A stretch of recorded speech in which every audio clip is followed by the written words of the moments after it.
The Lakers enter tonight's Game 4 eyeing a sweep of the Houston Rockets and a potential return of injured star Austin Reeves. Marcus Smart continues to make his mark in the postseason for the Purple and Gold. Luka Doncic remains out of action, and he's not the only one. Kevin Durant will not play tonight after missing the last game. As for LeBron James, he's locked in, coming off a 29-point performance in Game 3's overtime thriller tip-off coming up in 1 hour. So we say hello and welcome to Access Sportsnet Lakers, brought to you by Mercury Insurance. Allie Clifton alongside the Hall of Famer, Big Game James Worthy, the 7-time champ himself, Big Shot Robert Horry. Wow, what a game on Friday. Yeah, you should have seen Chris McGee. He was ecstatic. It was just a good, last 30 seconds. I just could not believe that. It reminded me of like a Final Four college game. It was like a. I just couldn't believe that Houston did what they did in the last 30 seconds. The pass, the foul, the fact that Marcus Smart hit all three, and then LeBron patiently, knocking down the three. It was quite an ending. Yeah, you look at, Ime, and he talked about the inexperience of his players. Like, hold on, didn't you have like the second or third best record last year? And most of these guys were there last year. You had 1 year on your belt. Don't blame the players. Don't blame that. It's just give the Lakers some credit for understanding what they got to do. And sometimes we coaches don't want to give credit to the other team. I know you're not supposed to. You're supposed to say this and that, but let's give credit to the Lakers that they fought hard, they stayed within that thing, they understood the situations, and they took advantage of the situations. And if you don't believe it happened, we all lived it Friday night. We've been watching it on social media all weekend, and we were on a group text about it, as you can imagine. So let's enjoy it one more time before we dive into today's Game 4. That Game 3 comeback. Group text? We're going to do it. You're not on it. I must not be on it. Fourth quarter, Lakers down 4, 49 seconds. Alpi here defensively steals the pass, goes the other way. One-handed slam. Lakers at this point, 4.9% chance of winning the game. That's what you're going to keep an eye on. Next possession, LeBron pulls up for three, misses it. Lakers' chance is now down to 2.7%. But then as the Rockets bring it up, Marcus Smart gets the steal. And the worst play in basketball. Why did he have to pass? I know he's not a point guard, but why did he have to pass it? He must have been uncomfortable. Yeah. And the steal by Marcus Smart, and he knocked down all three of them. Which means it's a 12.9% for the Lakers to win this one. On Houston's possession, Reed Sheppard brings it up. LeBron pokes it away for the steal. Back to LeBron. 44.8%. After the steal, it was just 22.1. We're climbing. So now the Rockets have a chance to win the game in regulation. Şengün. Guarded by LeBron. No good. Lakers now with a 50.1 chance of winning. Lakers now 1.2 seconds and a chance to win. Ball inbounds to LeBron, turn around. Three ball no good. But hey, it only drops 0.1. 50% chance. So we go to overtime. Rui Hachimura finding cross court. Marcus Smart in the corner. What a baller. Three ball. Yeah, not afraid to take a shot. No matter if he's missing, he's going to take the shot. 68.6%. Off a missed three from LeBron. Rui with an incredible save. Great ball movement here. 6 passes before Rui gets it back. Look at this ball movement. I was so impressed with this ball movement, Al. They was moving that thing like a high school team. Like that. It was impressive. All the way up to 78.6%. Another minute later, Lakers up 2. Alpi again. But this time, the 41-year-old on the ground. Floyd got to dive. It's the playoffs. Odds now to 74.1 on the other end. LeBron, another missed 3. But guess who? Marcus Smart gets fouled.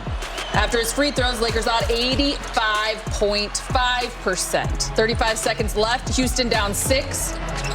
Reed Sheppard misses the corner 3. Rockets with the O board. Reed Sheppard. Again, 3 ball. And how about this? They almost steal the inbounds. But Marcus Smart recover it. Gets fouled. After he goes to the line, makes the free throws, 96% chance to win the game. Guess what? Houston has one last chance. Down 4, 3.9 seconds left. Tari Eason misses the 3. The rest is history. when it comes to game 3 of the first round. Lakers-Houston. Lakers go on and win it 112-108. The comeback was nearly mathematically impossible. I don't know if you guys saw this, but NBA teams were 1,713-1 when leading by 6 or more in the last 30 seconds of regulation in the playoffs in the last 29 years. They're now 1,713-2. Rockets are the second team in 29 years to blow a 6+ point lead in the final 30 seconds of regulation, joining that of the 2024 Knicks. So now the numbers.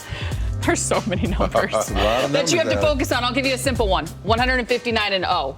That is the record you can lock in on at Big Game. That's the record when teams go up 3-0 in a best-of-7 series. The Lakers are 21-0 in said situations. What's the mindset going into Game 4? The mindset is it should be, look, we're up 3-0.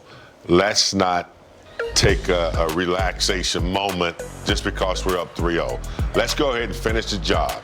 We've been playing very well for a couple of months. Let's keep our consistency up. Use it as a practice game if you want, but play hard.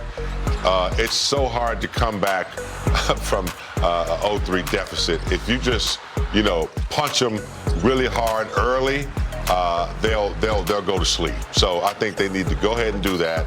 Don't waste another day with another game. You're up, 3-0. They're going to put on a little fight, but the fact that they think they can come back from 0-3 deficit, it weighs on your brain, and brain goes to the body. You just don't want to play as hard.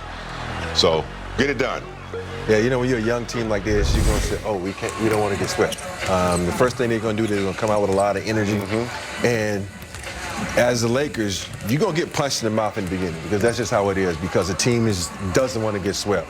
And so you got to be able to do the rope-a-dope Ali style and watch out for those haymakers. And then when you get back on your feet, you got to go back at them. You can't say, okay, we already up 3-1 and relax. No. You don't need to do that, because too many things can happen. We already got 2 guys hurt. So, like Slick Rick says, knock them out the box. You got to knock them out the box and move on. Are you saying they need to jab a lot before they hit them with the big one? Exactly. You got to jab. Stick and move, man. Stick and move. But watch out for that haymaker. I believe you, Rob. So who is available, who is not, as we check the latest on the injury front? Kevin Durant is not available tonight. He will miss Game 4, continuing to deal with that left ankle sprain. Austin Reeves, we still aren't sure. He's listed as questionable, so I'm sure Mike Trudell will be giving us that update as soon as it comes. But I think at the end of the day, Big Game, nonetheless, it's kind of what you guys just broke down. The assignment remains the same. It does, and I think the Lakers have proven that they can handle those assignments. Without Luka, without Reeves, guys like Rui, Ayton, Marcus Smart, they've stepped up and taken care of business. So it's no different tonight. No KD. Once again, that is in your favor, but don't allow these guys to think that they can win a game. They gave us a gift, in my opinion. I know we worked hard for it, but some mental mistakes. We're up 3-0. Go ahead and get it over with. I don't think they want to try to win 4 games in a row and travel back to LA. It just weighs on your mind. So take care of business early. Let everybody get in there and take care of business. I think also what we have to be very mindful is, like, when you don't have a superstar like KD, this allows them to do other things, other players to have good games. And it's very important that the Lakers lock in defensively. The defensive plan against KD was marvelous. And, Sengun came out the next game, had 33 points. So there are capable scorers on his team outside of KD. So defensively, it's going to be so important to lock in and understand the game plan and execute, because this is what the playoff is about. It's about moving parts. But can you stop those parts from getting to where they want to go? And the other thing that concerns me, I think in Game 2, they had 21 offensive rebounds. Game 3, they had 18. So that's been a problem with Houston. You can't give up second possessions after some good defense. So they got to be aware of that as well. One that led to that big 3, too, for Reed Shepherd after missing 1. For more, we check in with Lakers reporter Mike Trudell, who's joining us live from Houston. Hey, Mike. Hey, guys, welcome to Houston. So I can't promise a similar finish to that ridiculous and crazy Game 3 ending, but it will be the same thing for me here, Allie, as I am going to, of course, ask J.J. Redick about the status of Austin Reeves going into this one. He just got done with his pregame shootout, so we should have that official information soon. In the meantime, though, here's J.J. first getting on with Austin Reeves and then just talking about this Houston team with which the Lakers are obviously very familiar after playing them this many times. Here's the head coach. Same procedure as Friday. He'll go through his pregame shooting at his normal time, and we'll go from there. JJ, when it comes to working through a return to play process for a player like Austin, do you try to organizationally like just remove every other variable, and it's like if his body is ready, his body's ready, or do you consider factors like the series and where things are at? Yeah, it's a good question. I